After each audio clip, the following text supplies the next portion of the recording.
They buckled a dog collar around my neck, right there at the dinner table, and laughter burst around me like glass breaking, shrill and sharp and endless, while someone, I believe it was my daughter-in-law, though others were joining in, said the words I will never forget. Now she belongs. I sat there with my hands folded on my lap as if I were waiting for permission to exist, while every eye in that room looked at me not as a mother or a grandmother or even a guest, but as an object, a strange accessory to their celebration, a mascot who could be mocked openly because who would defend me?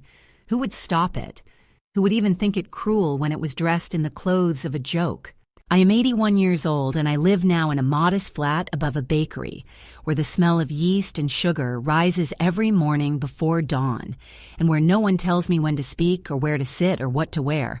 But on that night, when the buckle clicked behind my neck and the leather pressed against the thin skin of my throat, I remembered what it felt like to be erased in full view of others and told that erasure was amusement, that silence was good manners, that endurance was the only role left to me. It was supposed to be a party for my son's promotion, a glittering evening with catered food and polished glasses and neighbors coming through the door with their curated smiles.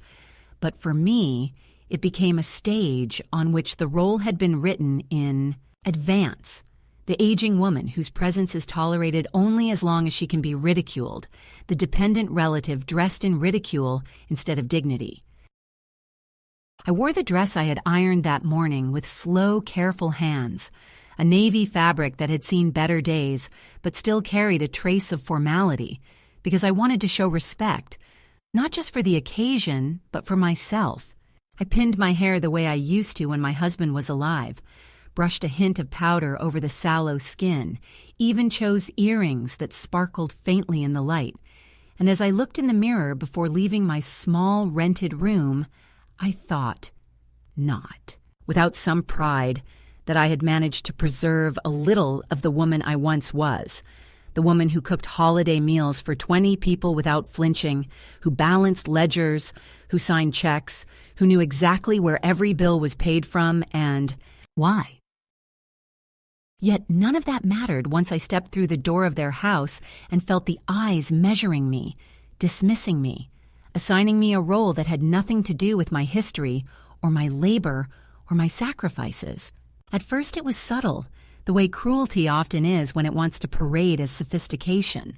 They poured drinks for one another in tall crystal flutes and handed me a plastic tumbler filled halfway with cheap white wine, though I had brought with me a bottle from my own cupboard, a bottle I had saved for years, and I had thought it might please them.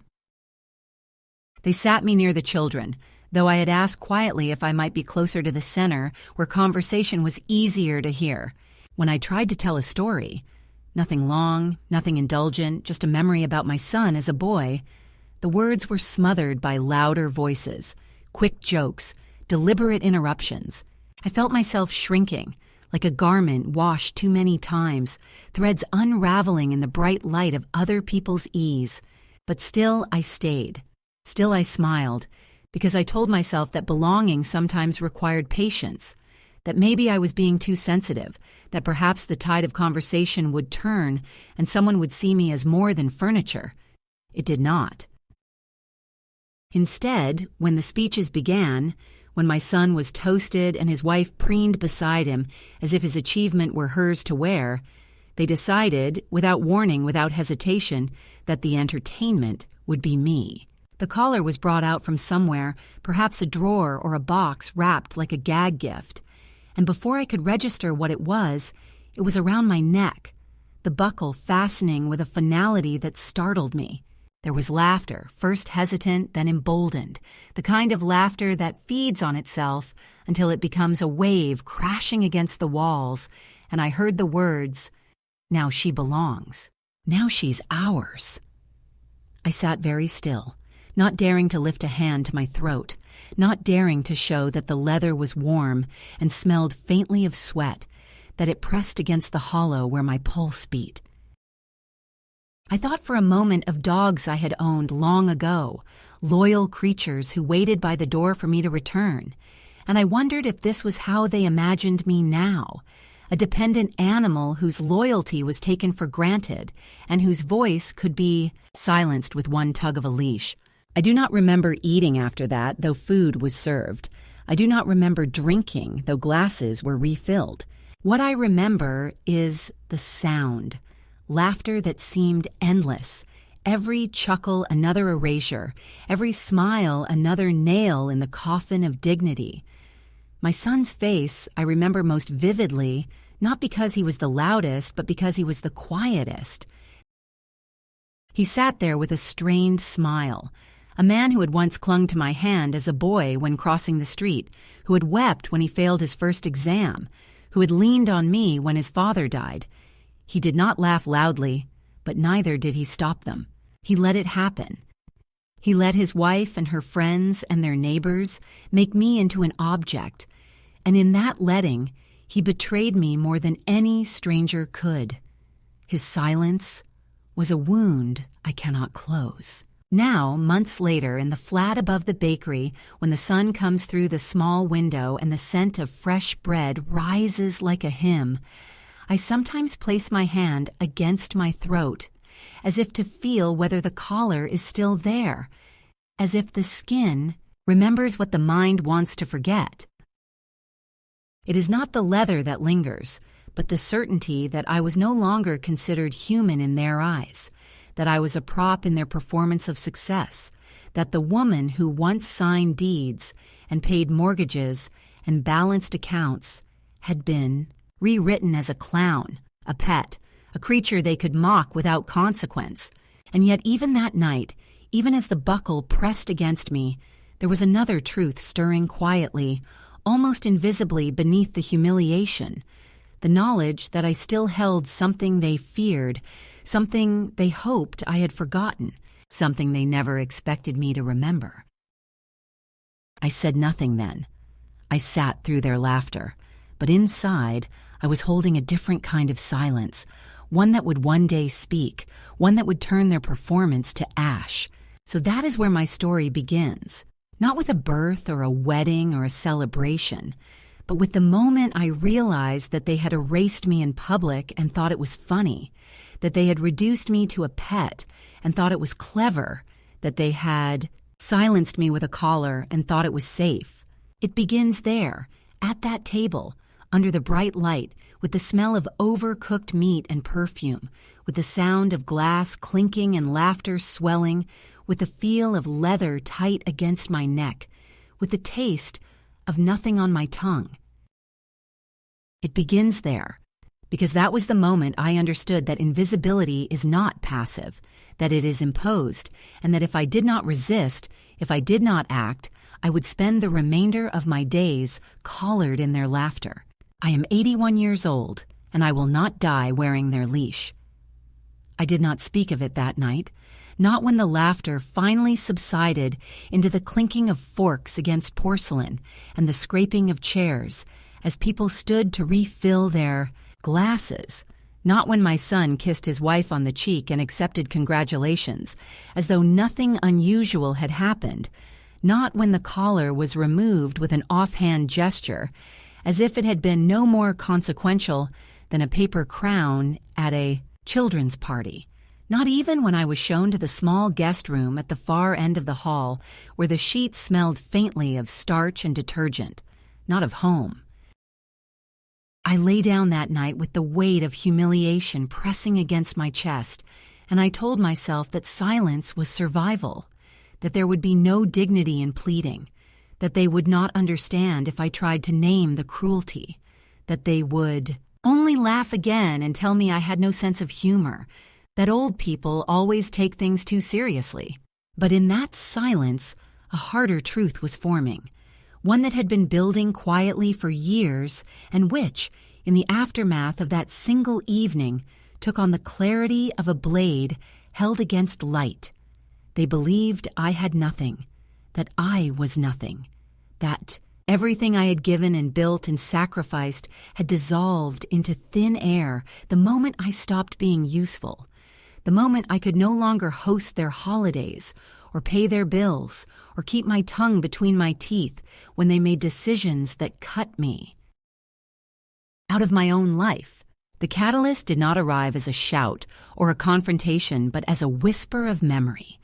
The recollection of a morning many years ago when I stood in a lawyer's office with a pen in my hand, my son beside me, begging for help to secure a loan, to buy the very house where he now laughed while a collar pressed against my neck.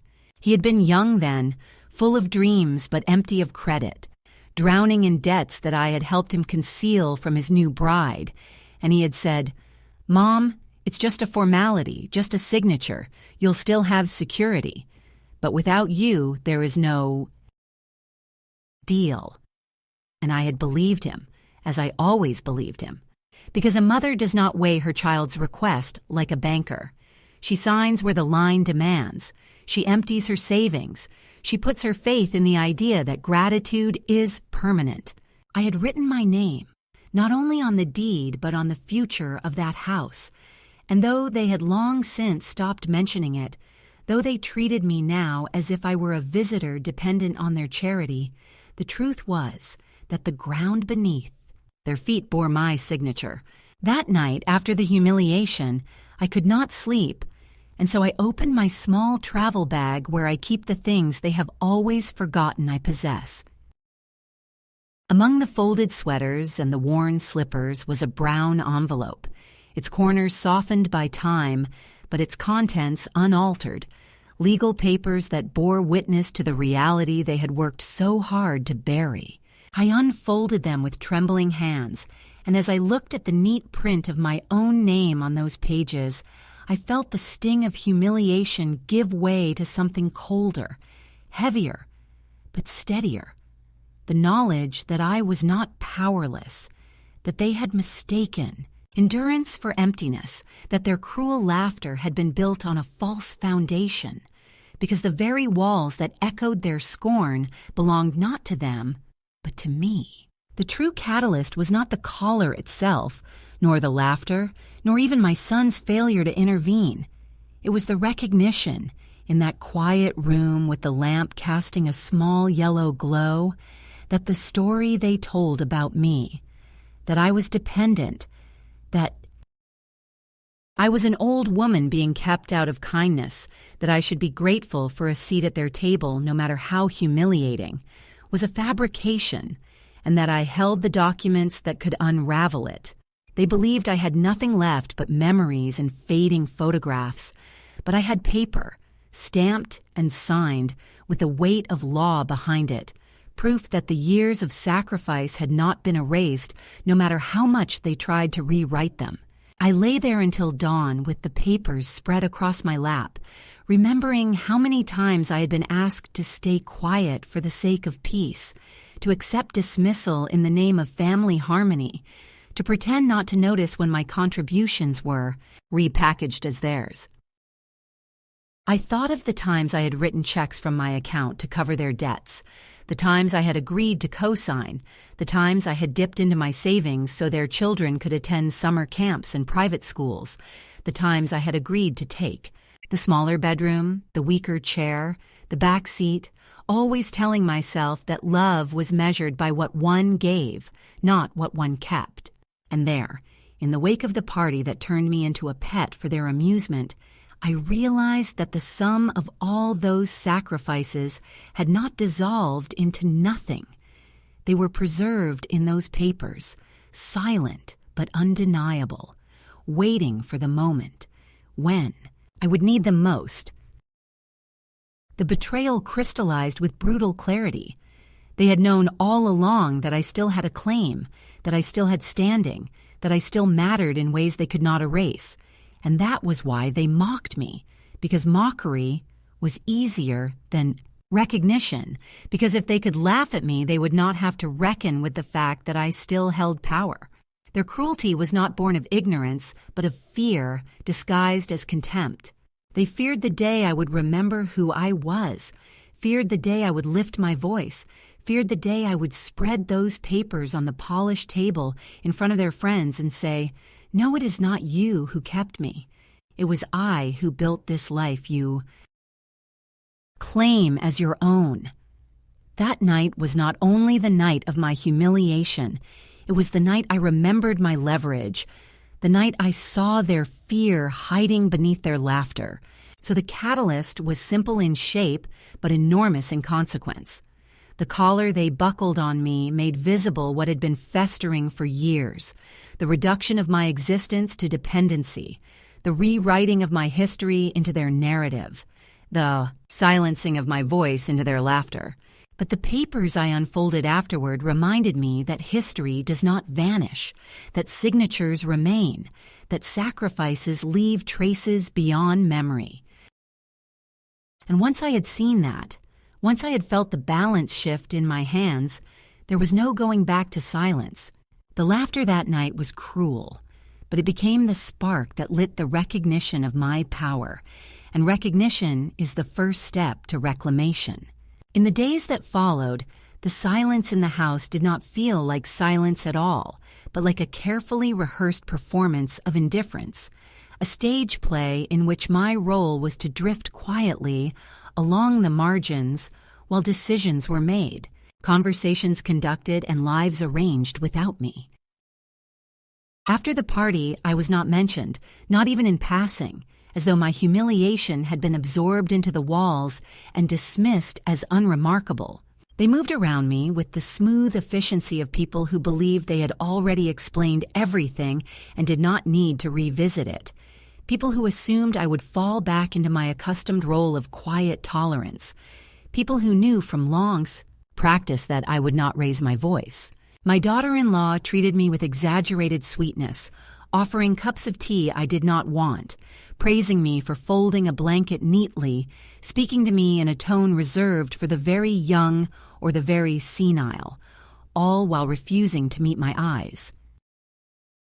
My son kept his distance, distracted with work emails and phone calls, answering me with half sentences, never acknowledging the heaviness that hung between us. The children were instructed to be polite, and so they offered clipped greetings and quick smiles before hurrying upstairs, their eyes flicking past me as though I were a coat rack or a vase that had always been in the corner but never deserved a second glance. It was in these days, more than on the night of the collar itself, that I felt the slow, grinding erosion of my presence, the way one can feel the ocean eating away at a cliff, not with thunderous waves, but with endless repetition, a soft gnawing that leaves rock fragile and hollow. Meals were served with the same food to everyone, yet my plate was always the smallest portion, always the scraps of conversation. When neighbors came by, I was introduced with the same false smile and the same phrase, "This is Mary, Daniel's mother. She's staying with us for a while," as though I were a house guest who had overstayed my welcome, as though I were not the reason. The house existed at all, as though the years of labor and sacrifice had been erased and replaced by the fiction that I had been taken in out of kindness. And I said nothing, not because I believed them, but because I understood that silence now was a gathering of strength, that to speak too soon would be to waste what I had, that I had to endure this escalation of contempt without betraying the knowledge I held in the brown envelope tucked safely inside my bag. At night I heard them speaking through the thin walls, voices carrying in hushed tones, not meant for me, but meant nonetheless to be overheard. They spoke of how forgetful I was becoming, how fragile, how difficult it would be for me to manage on my own, how perhaps it was time to consider arrangements, words spoken with feigned concern but laced with calculation. I understood then that the collar at the party had been only the most visible symbol of something deeper, the slow construction of a narrative in which I was not a woman with agency, but a burden to be managed, a liability to be controlled. They wanted to erase the record of what I had given, to paint me instead as someone who should be grateful for their attention, someone who owed them, someone who could be tucked away without consequence. Every sigh, every eye roll, every dismissal at the dinner table was another stitch in that narrative, tightening around me like thread pulled cruelly through cloth. I began to notice the small indignities more acutely. My chair at the table was shifted farther down, closer to the children, as though my voice could not be trusted among the adults. When I offered to help with dishes, I was told to sit, to rest, as if my hands had never known the feel of hot water or the weight of plates. When I asked about plans for the weekend, I was told vaguely, "Oh, nothing you need to worry about," as though the very act of curiosity was an intrusion.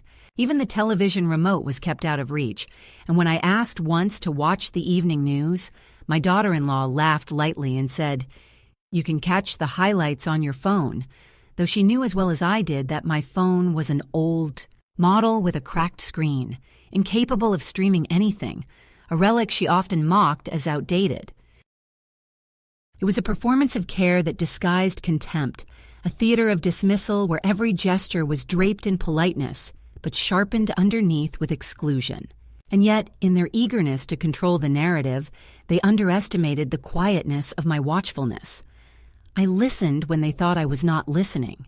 I observed the tightening of their voices when bills arrived, the way they argued in whispers about money late at night, the tension that passed like a shiver between them when the subject of the mortgage came up. I saw the unopened envelopes piled near the desk, the way my son's jaw clenched when he thought no one was watching. They believed I was invisible, but invisibility grants a vantage point of its own, and from that vantage I began to see the outlines of their fear, the fragile scaffolding of the life they had built on my silence. The escalation was not in dramatic outbursts or violent confrontations, but in the steady accretion of erasures. My history was erased each time they introduced me as a dependent guest rather than the woman whose signature still lived on the deeds. My autonomy was erased each time they spoke of my fragility, as though it were already fact, a justification for the control they sought to claim. My dignity was erased each time they smiled indulgently at my words, treating them as quaint relics rather than truths forged through decades of endurance. What had begun as a single evening's humiliation was stretching into a sustained campaign, a rewriting of my life while I still breathed.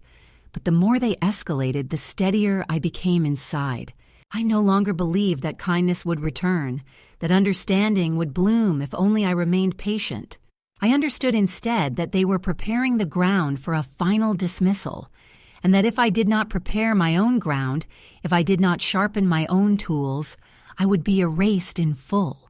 So I waited, not as a victim waits, but as a witness gathers evidence, as someone who knows that silence can be a weapon if it is used carefully, if it is preserved until the precise moment. Each small exclusion, each laugh, each sigh became fuel, and each evening I opened the envelope again, smoothed the papers on my lap, and reminded myself that history, once written, cannot be erased by anyone's convenience. It was during those nights that I began to understand the difference between weakness and patience. They believed I was weak, that my silence was a sign of diminishing faculties, but in truth my silence was a reservoir, a dam holding back a flood that would, when unleashed, sweep away the fragile structures of their deception. And as their dismissals grew more frequent, as their narrative hardened, so too did my resolve. The escalation was their mistake, because in seeking to make me smaller, they reminded me of the size I still possessed. The change did not come with thunder. It did not come with a slammed door or a shouted word, but with the slow realization one morning as I sat by the window of the guest room and watched the branches of a tree outside sway in the pale light, that I had been waiting my entire life for someone to give me permission to stand, and now at 81 I finally understood that permission would never arrive, that no one would hand me back the dignity I had allowed them to strip away, that if I wanted to live even one day free of the leash they had buckled at my throat, I would have to unbuckle it myself.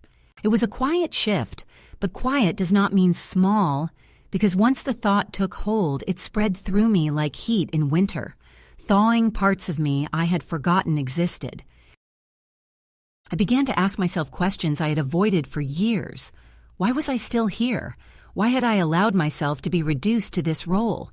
Why had I given without pause until nothing of me was left but the assumption that I owed them every breath? I thought of the papers folded in the brown envelope, the proof that I was not as powerless as they wanted me to believe, and I thought of how strange it was that I had hidden them for so long, as if I were ashamed of my own strength.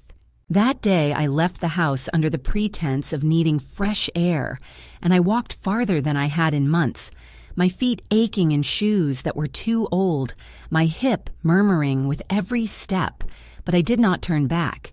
I walked past the manicured lawns and the shining cars, past the neighbors who looked at me with mild curiosity as though I were out of place in their tidy world, and I kept walking until I found myself at the public library, a building I had not entered in decades. Inside, the air smelled of paper and dust and quiet, and I felt something loosen in my chest.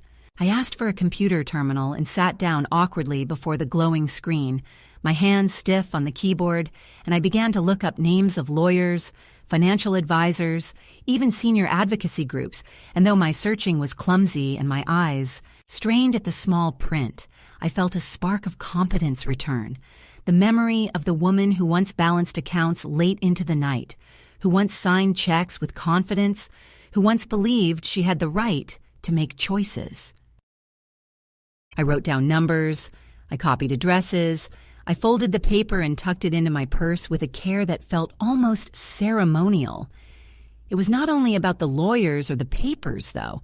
The shift was inside me, in the way I carried myself even as I returned to the house. I noticed that I no longer sat in the corner chair without protest. Instead, I chose the seat I wanted and let them frown if they wished. I no longer forced a smile when they made their subtle jokes. I let my face remain calm, unreadable, and I watched their unease grow in the silence. I no longer rushed to explain myself when I forgot something or moved slowly. I allowed the moment to hang without apology, and in that pause, I realized how much of my life had been spent apologizing for existing. The collar they had clasped at my throat had been removed physically that night, but symbolically it had remained, and now I began to feel it loosening with every choice I made, every refusal to play the part they had written for me. At night, instead of staring at the ceiling and replaying their laughter, I began to write. At first, only a few sentences scribbled on a notepad I had brought with me, then longer passages, letters to myself, reminders of what I had endured and what I still carried. I wrote down the details of every bill I had paid for them, every loan I had co-signed, every sacrifice I had made, not because I needed the record for court, but because I needed it for me, because I needed to see in ink that I had not imagined my worth, that it was real, that it was measurable, that I had the right to demand recognition. The act of writing was small, but it was also reclamation. It was proof that my memory, my narrative, my truth were still intact, and that no amount of their condescension could erase it. The midpoint of my story was not a public confrontation, but a private awakening. The moment when I stopped waiting for justice to come from outside and began to see that it would have to come from within. I began to look at my son not as the boy I had raised, but as the man who had betrayed me. And in that recognition, I felt the first stirrings of detachment, the faint but liberating sense that I did not need to cling to him for meaning, that perhaps my life could still be mine even without his approval. I looked at my daughter-in-law and saw not a gatekeeper to belonging, but a frightened woman desperate to maintain control. A woman who needed me to be small because otherwise she would have to confront her own dependency on the very person she tried to erase. Seeing them clearly did not hurt less, but it changed the shape of the hurt. It was no longer bewildering, no longer a confusion I carried like a stone in my chest, but something sharper, cleaner, something I could act against. And so I began to plan quietly, without haste. I gathered the papers. I copied numbers. I rehearsed words in my mind, not of accusation, but of declaration. Words that would not beg or plead, but simply state, "This is mine. I am here. You cannot erase me. The fear that had once paralyzed me began to recede, replaced by a strange calm.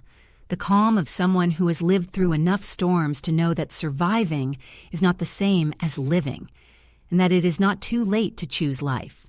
It was a midpoint not of external drama, but of internal alignment, a turning of the wheel that set me on a path I had long avoided. The collar had been their symbol, but the papers were mine, and soon, very soon, I would learn how to use them.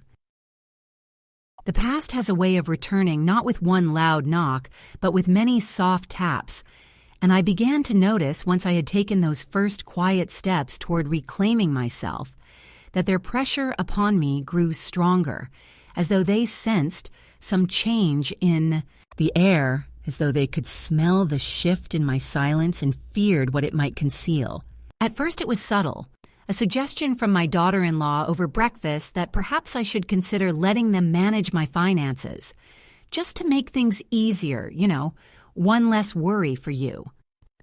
She spoke with the softness of someone offering help, but beneath the words lay the unmistakable hunger of control, the desire to take what remained of my independence and fold it neatly into their hands. I declined with a smile that startled her, not a smile of confusion or submission, but one of clarity. And for a brief moment I saw her composure crack, the faint flicker of unease in her eyes as she realized I was not quite as pliant as she had hoped. But that was only the beginning. My son soon followed with his own lines of pressure, carefully rehearsed phrases about protecting me and ensuring my future, all of them circling around the same demand: to grant him power of attorney, to hand over the keys to my life as though I had already lost the right to carry them.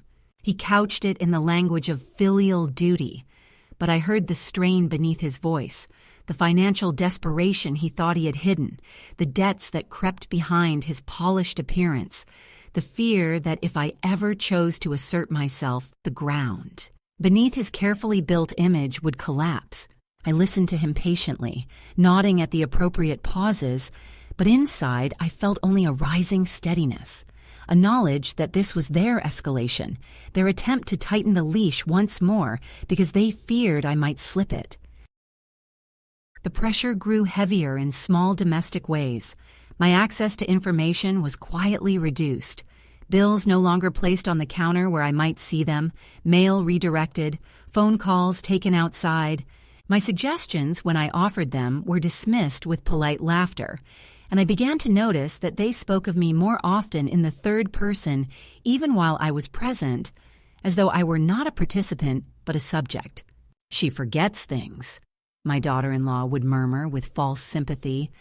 "She doesn't need to be bothered with that," my son would add.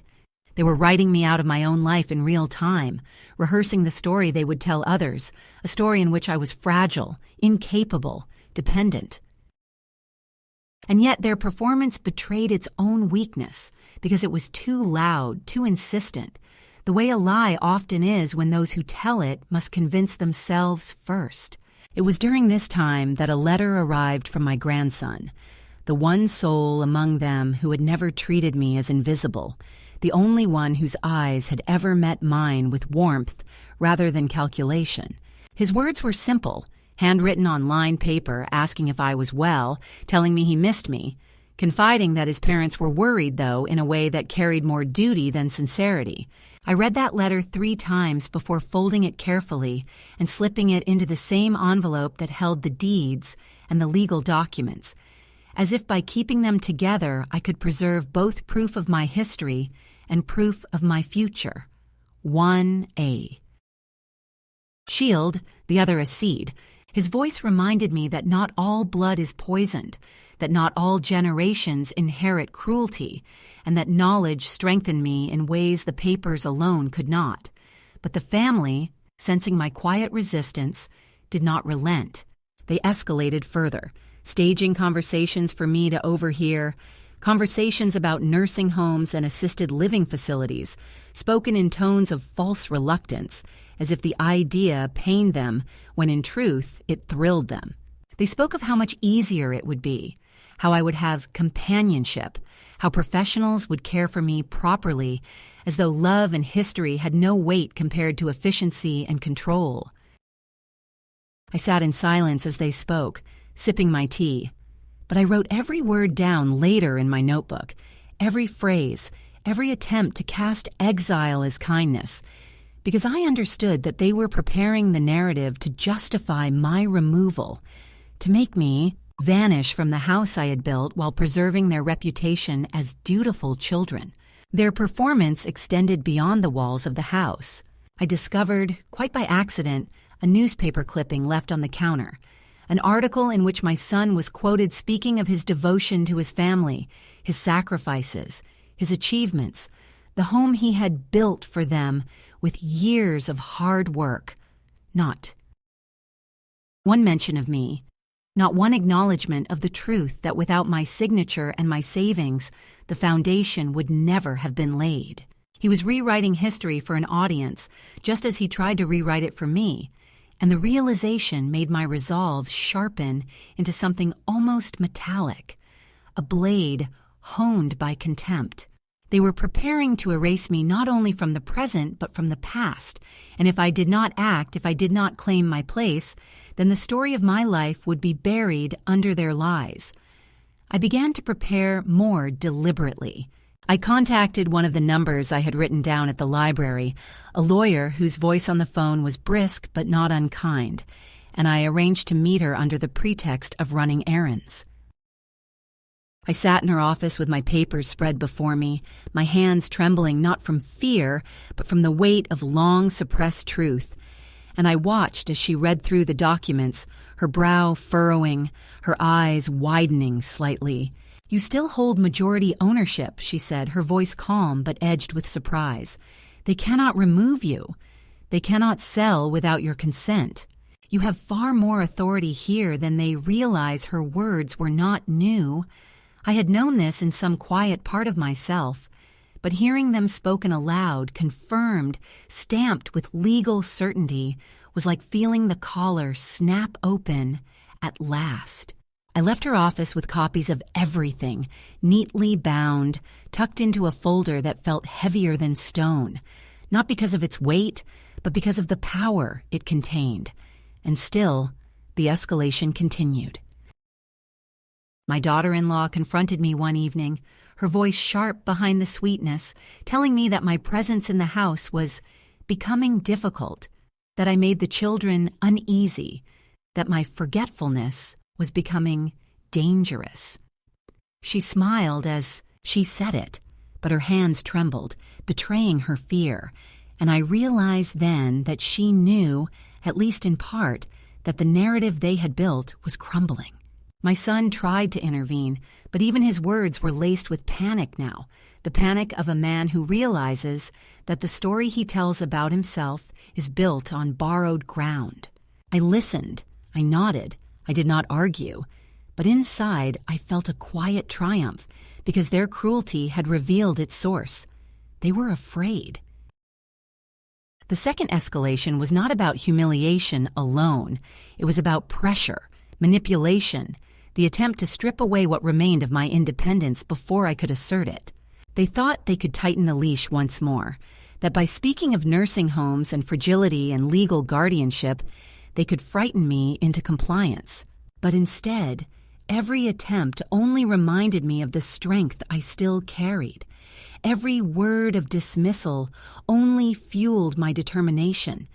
Every staged conversation only confirmed what I already knew, that I was standing at the edge of a choice, and that soon I would have to step forward.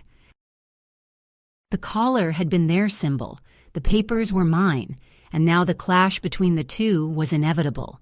So the pressure grew, and with it, my clarity. I no longer feared their laughter. I no longer mistook their silence for peace. I saw them now for what they were. Actors in a play of control, clinging to a stage that belonged to me. And though they did not know it yet, though they still believed they could bend me to their will, I was already preparing the moment when I would walk onto that stage, lay down my papers, and speak in a voice they had long forgotten I possessed. That would be the moment of no return, the moment when their escalation met mine and only one of us would leave with power intact. The day of the gathering arrived not by coincidence, but by design, because they had invited friends and colleagues once more into the house to celebrate another of my son's supposed accomplishments, another promotion, another step upward in the image he had built for himself, and I knew that this was the moment, that no quieter stage would serve, that the humiliation they had once inflicted on me in public demanded to be answered in public, that if I was to reclaim my name, it must be done where their laughter had been loudest. I dressed with care that morning, not in the faded navy dress I had worn before, but in a garment I had purchased in secret with the small money I had kept aside, a deep burgundy fabric that fell heavy and strong against my body, a color that demanded attention, a color no one could mistake for meekness. I pinned my hair neatly, I polished the shoes that had grown dull, and I slipped the folder of papers into my bag along with the collar they had once clasped at my throat, because I knew that symbols carry power only if one dares to wield them. When I entered the house, the noise struck me at once. The mingling of voices, the clatter of glasses, the sheen of performance, all of it a mask for the unease that ran beneath their smiles. My son greeted me with a kiss on the cheek, too swift, too formal, his eyes darting as if to check that I was not carrying trouble. My daughter-in-law's smile was stretched thin, her voice pitched higher than usual, as though cheerfulness could smother tension. They guided me toward the corner seat again, but I did not move where they pointed. I walked instead to the center table and sat down, placing my bag at my side. The guests watched without comment, polite confusion flickering in their glances, but I felt no tremor of fear. The time for fear had ended. The evening unfolded in its usual rhythm. Toasts raised, anecdotes told, my son basking in the admiration of those who believed his story. And all the while I sat silent, waiting for the moment to arrive. It came when he began to speak of the home, the pride of his labor, the gift he had given his family, and I knew then that the hour had struck, that the performance had reached the same point it had on the night of my humiliation, and that now I must step into the light. I reached into my bag, not hurried, not hesitant, but with the calm certainty of someone who knows the weight of her own hand, and I laid the folder upon the polished wood of the table. The sound was not loud, but it carried, a thud that silenced the room more effectively than any shout. I opened it slowly, letting the papers fan out, deeds, contracts, signatures, the trail of ink that bound the house and its walls to my name. My son's voice faltered, my daughter-in-law's hand froze around her glass, and the guests leaned closer, curiosity sharpening the air. I spoke then, not loudly, but with a clarity that carried to every corner of the room. I told them the truth, that the house they admired had been built on my credit, my savings, my signature, that the stability they envied was not his alone, but mine first, that I had been written out of their story, but that the ink of my name had never faded, that it remained stronger than their pretense, stronger than their laughter. I said these things not as accusation, but as declaration, and in my voice was no tremor, only the steadiness of a woman who had at last stepped back into her rightful place. Then I reached once more into my bag and drew out the collar, the very same they had fastened around my neck as a joke, the leather still carrying the faint smell of humiliation, and I laid it gently atop the pile of papers. The room drew in breath as one, a sound like the ocean recoiling. I looked directly at my son, then at his wife, and I said, "This is what you gave me, this is how you chose to mark me, and now I give it back. It belongs to you, not to me. What belongs to me is this house, this name, this life. Do not forget it again." My words were quiet, but in the silence that followed, they rang like bells. For a moment, no one moved. My son's face was pale, his lips parted but no sound escaping, his carefully built image cracking in the eyes of his guests. My daughter-in-law tried to laugh, a thin, brittle sound, but it died in her throat when no one joined her. The guests shifted uncomfortably, some lowering their eyes, others staring openly, caught between the loyalty of social ties and the undeniable truth laid bare before them. I gathered the papers calmly, sliding them back into the folder, leaving only the collar upon the table as if it were a relic of a time now ended. Then I stood, straightening my shoulders, and I said the final words I had carried inside me for months. You may tell whatever stories you like, but the truth is written, and I am no one's pet. I am the owner of this house, and I choose where I belong. I did not wait for their responses. I did not care whether they argued, whether they denied, whether they scrambled to explain to their guests. I walked from the room with the folder in my hands and the silence of their shame trailing behind me. Outside, the night was cool, the air sharp against my skin, and as I breathed it in, I felt something inside me loosen at last, the weight of years of silence lifting, the collar gone from my throat forever. It was not victory in the sense they might have imagined, not triumph with banners and applause, but something deeper, something more enduring, the reclamation of my voice, the return of my name, the quiet, unshakable truth that could never again be erased. That was the climax, not the explosion of anger or the collapse of bonds, but the steady, irreversible moment when I placed their cruelty beside my truth and made them see the difference, when I returned their gift of humiliation and reclaimed the inheritance of my labor, when I stopped being the invisible woman in the corner and became once more the author of my own story. And once done, it could not be undone. When I left that house for the last time, I did not look back.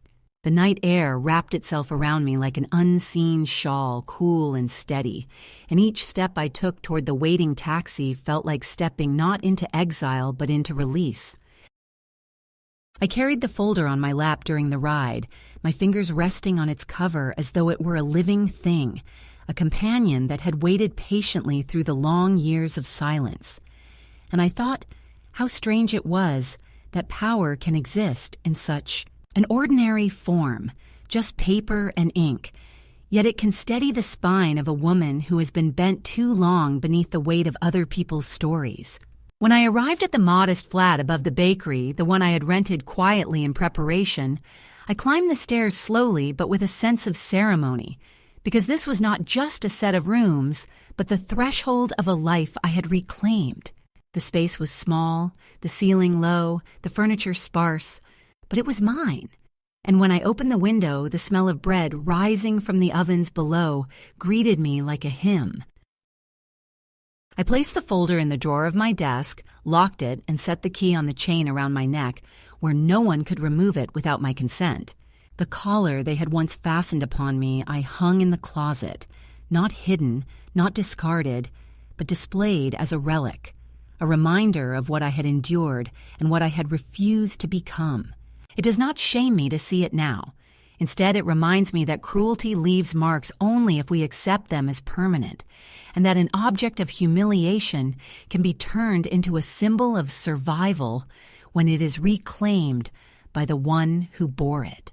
In the days that followed, there were calls, there were letters, there were attempts to draw me back into their orbit, but I answered none of them.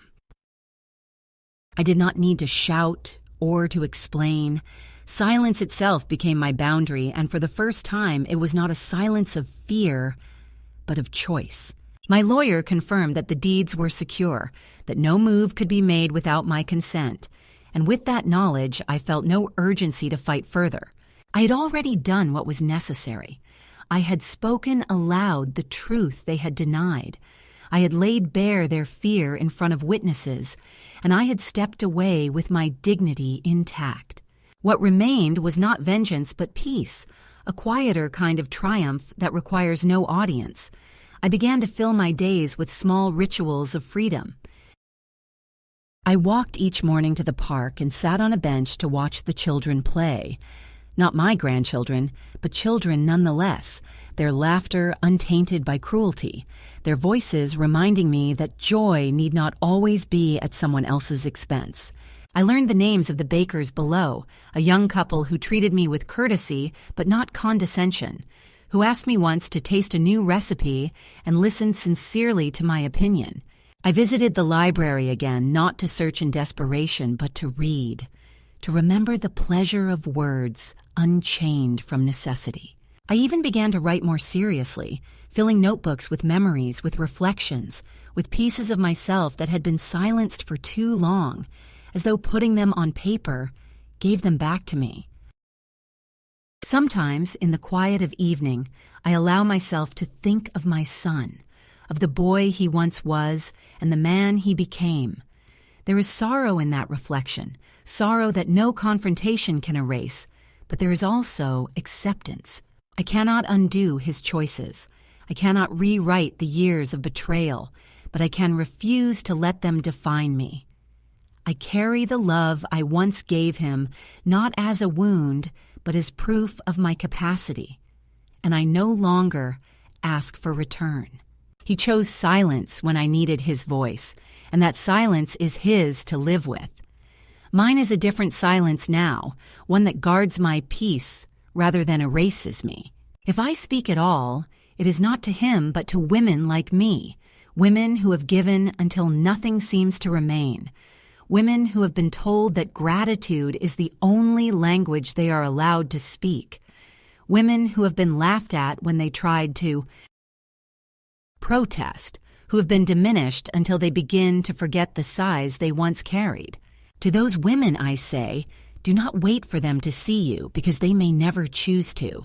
Do not wait for them to give you permission because they will not. Search instead for what remains in your hands, whether it is paper or memory or the simple stubbornness of your own voice, and hold it until the day you are ready to place it on the table and say, "This is mine. I am here. I will not vanish." Do not mistake endurance for emptiness, and do not mistake silence for defeat. I'm 81 years old, and I live now in a modest flat above a bakery. Each morning the smell of bread greets me. Each evening I lock my door with the certainty that it is mine, and in that simple rhythm I have found more freedom than I ever had in the larger house where my name was spoken only in mockery. The collar remains in my closet, the papers remain in my drawer, but they are no longer heavy with threat. They are simply reminders, one of what was done to me, the other of what I still carry. And when I look at them, I do not feel bitterness. I feel peace. Because I know that I did not leave the house collared. I left it carrying my own name. And that is enough.